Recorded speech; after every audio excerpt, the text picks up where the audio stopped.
À Grasse, dans les Alpes-Maritimes, des habitants ont décidé de créer leur propre supérette, la coopérative alimentaire de la Meute.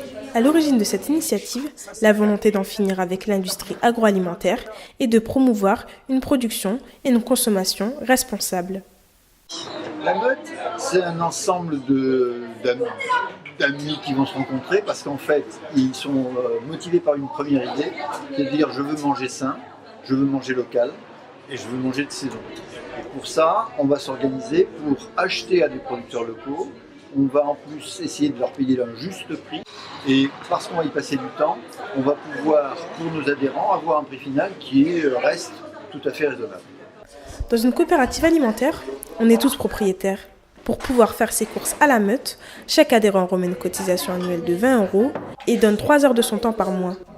La coopérative alimentaire fonctionne uniquement avec cette participation bénévole et sans aucun salarié. Quand on est dans le travail, c'est souvent on est du matin, donc on est à la réception des légumes et des fruits, on contrôle, et puis on prépare tout ce qui est les produits secs, donc lentilles, riz, couscous et autres, avec la découpe du fromage.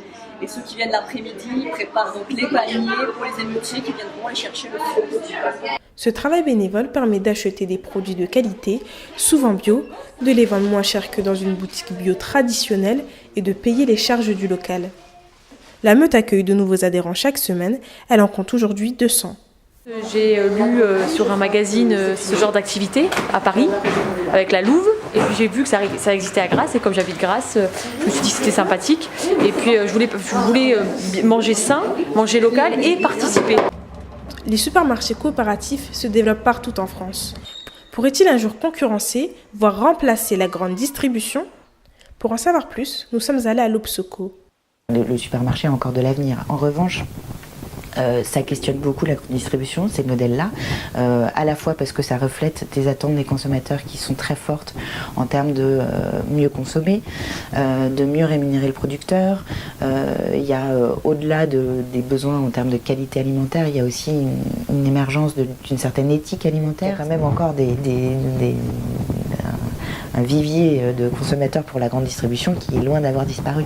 Donc on peut tout à fait imaginer que ces modèles cohabitent. La fin de la grande distribution et de la consommation de masse, ce n'est pas pour tout de suite. Mais la Meute et ses consoeurs à travers la France y travaillent déjà. Facteur de développement de l'économie locale et de la cohésion sociale, elle facilite l'accès à une meilleure alimentation tout en préservant l'environnement. La Meute fonctionne actuellement en groupement d'achat et par commande. Elle attend d'atteindre le nombre de 500 adhérents pour ouvrir une véritable surface de vente en libre service.